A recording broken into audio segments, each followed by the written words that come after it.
तो जीएसटी में एक बहुत ही नया एक अपडेट आया है जिसके लिए ये वीडियो है। तो जीएसटी में आईएमएस इनवॉइस मैनेजमेंट से जुड़ी हुई एक इम्पॉर्टेंट अपडेट आई है जो कि अक्टूबर 2025 से आईएमएस के अंदर जो भी बड़े चेंजेस होने जा रहे हैं। तो जीएसटी ने जो ये इम्पॉर्टेंट एडवाइजरी इशू करी है, तो चलिए उसको देखते हैं। तो सबसे पहले क्या है कि new GST invoice management system जो है वो इशू किया गया है, जिसमें बेसिकली किस पे जो है ध्यान दिया जाएगा। Pending action for specific records हो गए आपके, ठीक है। डिक्लेरेशन आईटीसी रिडक्शन अमाउंट, ये वर्ड्स थोड़े आपको न्यू लग रहे होंगे बट वीडियो के एंड तक आपको सारी चीज़ें क्लियर हो जाएंगी। इम्पॉर्टेंट क्या डेट्स हैं, ठीक है, और क्या प्रोस्पेक्टिव एप्लीकेशंस हैं। तो ये सारी चीज़ें हम एक एक करके जो है वो आज के वीडियो में देखेंगे, तो वीडियो को आप एंड तक ज़रूर देखिए।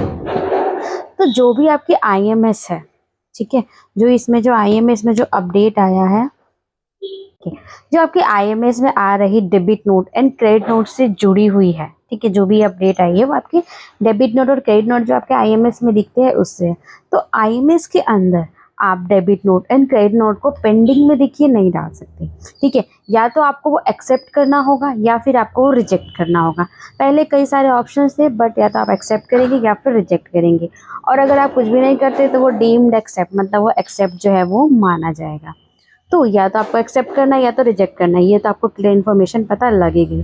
सो अब यहाँ पर आपको एक फैसिलिटी भी एक्स्ट्रा प्रोवाइड की गई है जिसमें कुछ स्पेसिफिक केसेस हैं। देखिए एकदम से इतना स्ट्रिक्ट तो नहीं हो सकते, तो कुछ स्पेसिफिक केसेस के अंदर आप debit note and credit note जो भी है उसको आप पेंडिंग में डाल सकते हैं, ठीक है। लेकिन पेंडिंग के अंदर आपने जो रखा है उसका एक ड्यूरेशन भी डिसाइड किया गया है, ठीक है। आप एक फाइनेंशियल मंथ का ही डाल सकते हैं। लाइक अगर आप एवरी मंथ फाइलिंग करते हैं, ठीक है, तो सिर्फ एक मंथ, इस मंथ डाला, नेक्स्ट मंथ आपको तो उस पर डिसीजन लेना होगा। या अगर आप क्वार्टरली फाइल करते हैं तो एक क्वार्टर का जो है स्पेसिफिक पीरियड उसमें डिसाइड होगा। सो आप हमेशा के लिए उसके लिए लॉन्ग टर्म के लिए नहीं डाल सकते और सबको नहीं, कुछ स्पेसिफिक को ही डाल सकते हैं। तो एक इन शॉर्ट कहा जाए तो आप एक मंथ का जो है उसको आप पेंडिंग में डाल सकते हैं। सो आप टैक्स पे एक मंथ का ही पेंडिंग ला सकते हैं। उसके बाद आपको या तो एक्सेप्ट करना होगा। अगर आप उसको एक्सेप्ट नहीं करते हैं या भूल जाते हैं तो वो क्या माना जाएगा, वो आपका खुद ब खुद डीम्ड एक्सेप्ट वो माना जाएगा, ठीक है।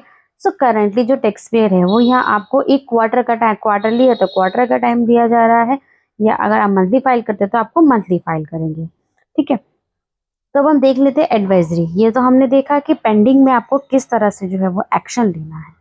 तो जो क्या क्या जो है 3 जो है स्टेप्स दिए गए हैं।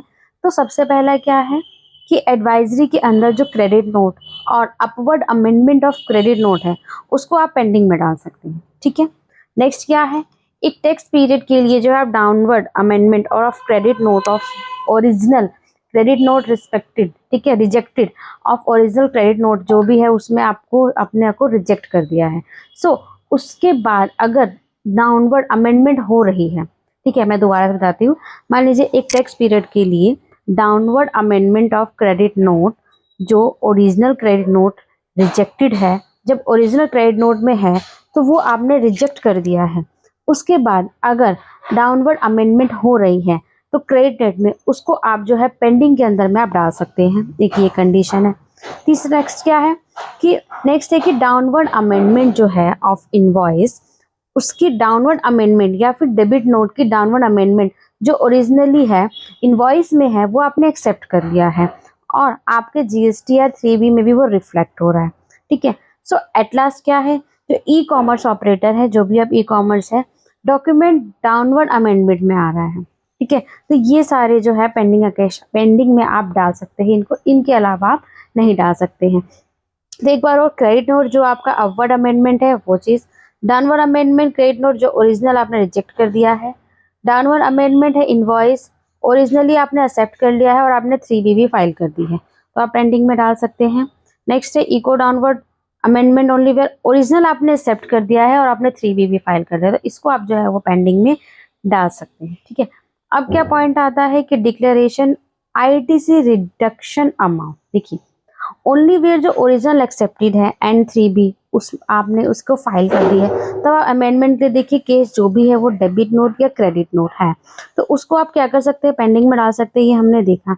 नेक्स्ट दूसरी बड़ी अमेंडमेंट है IMS के अंदर जो होने वाली है, जो कि अक्टूबर 2025 से है। वो IMS के अंदर आप इनवॉइस ITC का जो भी अमाउंट आता है, ठीक है, उसकी डिडक्शन भी कर सकते हैं। एंड जब आप IMS में अपना ITC रिड्यूस कर देंगे तो आपका जो अमाउंट है आपके GSTR 3B की टेबल 4 के अंदर जो जाएगी ही नहीं, ठीक है। तो जो टेबल 4 के अंदर जो आता है वही जाएगा, वह अमाउंट जो होगा वो आप उसके अंदर फिर आपको वहाँ पे एक रिवर्सल की ज़रूरत भी नहीं पड़ेगी। ऑब्वियसली अगर आप टेबल 4 के अंदर वो डेटा नहीं जा रहा है तो आपको वो रिवर्स करने की भी ज़रूरत भी नहीं पड़ेगी। तो नो रिवर्सल जो है, रिवर्सल की ज़रूरत आपको नहीं पड़ने वाली है।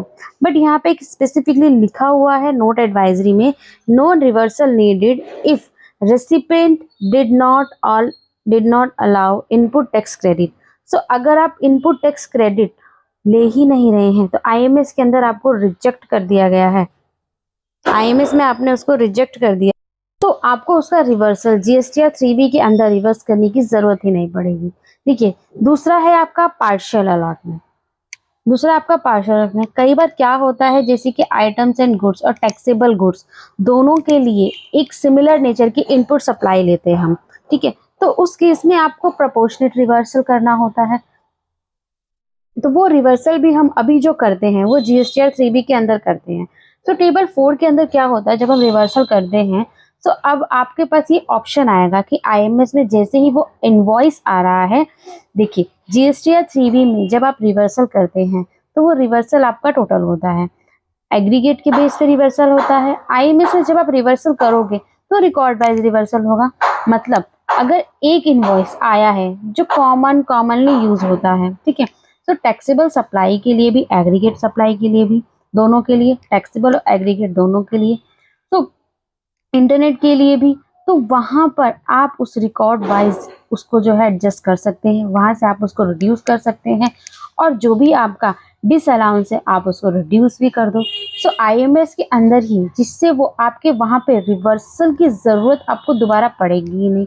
एंड GSTR 3B के अंदर कई सिनेरियो में ऐसा भी हो सकता है, जैसे आप लेटेस्ट सपोज प्रोपोर्शनेट ITC केवल ऑल किया है, ठीक है, अलाउ किया है, एंड आपने IMS के अंदर में IMS में अपना रिड्यूस कर दिया है, माइनस कर दिया है मीन्स, तो IMS के अंदर से ही अमाउंट, लेकिन GST की कई सारी कंडीशन ऐसी होती है जो ये बोलती है कि बाद में जाकर हो सकता है तो आपको ITC रिवर्स करना पड़े। जैसे कि 180 डेज की कंडीशन होती है, अगर आप 180 डेज में पेमेंट नहीं करोगे तो आपको अपना ITC जो है वो रिवर्स करना होगा। तो अब क्वेश्चन ये आएगा कि 180 डेज में जब मैं रिवर्स करने जाऊंगी तो मैं पूरा ITC जो है वो अलाउ नहीं करूंगी, क्योंकि जब मैंने पार्शियल ITC क्लेम किया है तो मैं पार्शियल ही रिटर्न करूंगी ना, जितना मैंने क्लेम किया मैं उतना ही रिवर्स करूंगी। सो 180 डेज की तो मैंने आपको जस्ट एक कंडीशन बताई है आपको समझाने के लिए कि जितना आप अलाउ करते हैं उतना ही तो आप उसको जो है वो रिवर्स करेंगे। तो इसके अलावा कई सारी कंडीशन ऐसी भी होती है, तो अगर बाद में जब रिवर्स करने की बात आती है तो उस केस में आप केवल पार्शियल ही रिवर्स करना होगा। तो अगर आपने पार्शियल ऑल किया है तो रिवर्स का जो लिमिटेड है only to the except of allotment. तो इसका मतलब यही है कि जितना आपने अवेल किया है ITC उतने ही आपको रिवर्सल की जरूरत पड़ेगी।